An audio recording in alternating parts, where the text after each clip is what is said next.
Hello, আসসালামু আলাইকুম viewers. এই দেখেন আমাদের বাগান।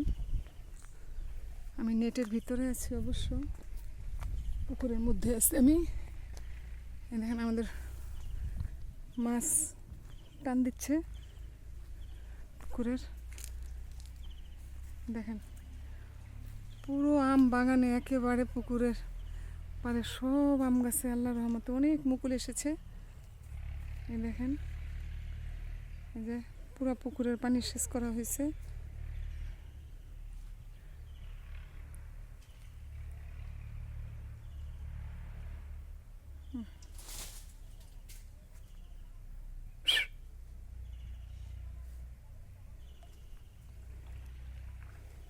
ওই যে আমার ছেলে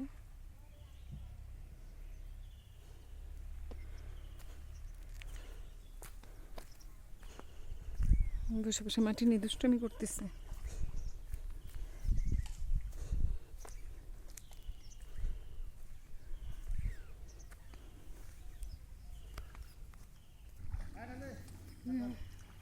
ওরা জাল টান দিচ্ছে।